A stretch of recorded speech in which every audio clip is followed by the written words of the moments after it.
Kaixo, Josu Salaberri naiz, 21 urte ditut, Tafallan bizi naiz eta Tafallan despezistako kidea naiz sortu zenetik.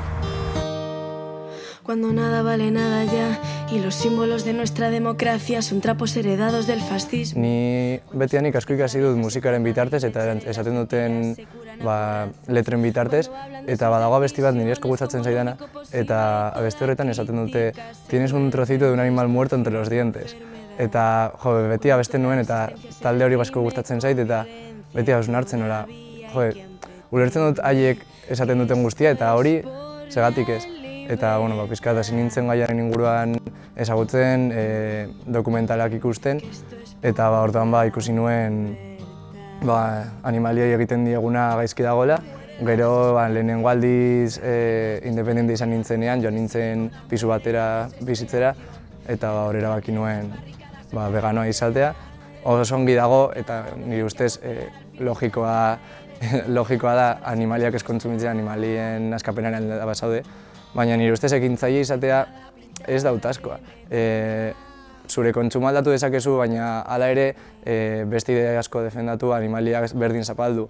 Eta nire ustez ekintzaile izatea beharrezkoa da.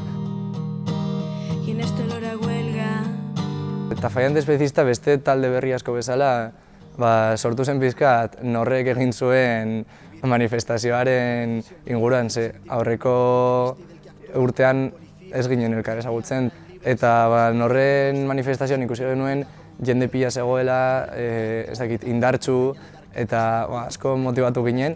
Eta pixkat horren motivazio horrekin hasi ginen elkartzen, pertsonak ezagutzen Tafallan, pixkat entzun da genuena veganoak zirela edo horrelako zerbait, hasi ginen ere saretan bitartez haiekin kontaktatzen eta galdetzen interesatu egongo lirateken horrelako zerbait egitean.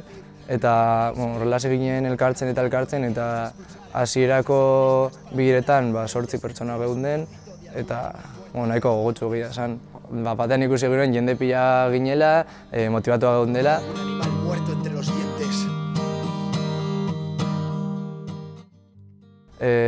Tafallan despezistaren helburuak hasieran finkatu genituen batzuk, ulertzen dugu helburuak bizitza pasatzen denen heinean aldatzen direla, baina alde batetik definitu genuen sareetan egon bar ginela, eta sareetan ekintza desberdinen inguruan eta despezismoaren inguruan informazioa banatzea dugu helburu. Despezismoaren gaia mahai gainean jartzea, eta horren inguruan manifestazioak, dokumentalak, mahai inguruak, eta horrelako formatuko gauzak egitea. Eta beste aldetik, Tafalla herri bat denez eta herri bezala funtzionatzen duenez, elkar ezagutzen dugu, eta pentsatu genuen aukera ona izan zitekeela aurrera pausoa edo prozesuan dauden pertsonak laguntzeko.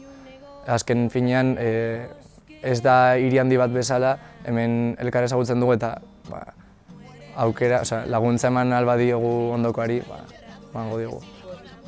Uste dugu herri bakoitza mundu bat dela zentzu horretan, badaudela borroka zehatzak eta horri erantzunez zentzua duela Tafallan sentatutako talde bat izatea. Uste dugu funtsezkoa dela herri mugimendua saretzea, agian gure arlo antiespezismoa da momentuan eta beste talde batena izan daiteke feminismoa, baina kontziente gara zapalkuntza guztiak batean konektatuta daudela eta berez gure erantzuna ere konektatu egon beharko luke. Esango nuke orain arte erlazioa ona dela, badaukagu ja erlazioa herri mugimenduko talde batzuekin, adibidez talde animalistarekin, gata zezenketarik ez izena duena, eta beste batzuekin helburua dugu harremana hastea. Uste dut agian Nafarroan beste zonalderekin konparatuta izan daitekeela xumeagoa, baina positibo ikusten dut. Lehen Libera bere zegoen, eta orain Antsoainen taldea sortu da, Tafallan taldea sortu da, ezagutzen dugu jendea beste herrialde, beste zonaldetan ere, agian ez dela antolatu oraindik, baina badagoela, eta ez dakit ni positiboki baloratzen dut Nafarroako mugimendua. Vamos a ser honestas, para algunas diferentes. Tienes un trocito de algún animal muerto entre los dientes.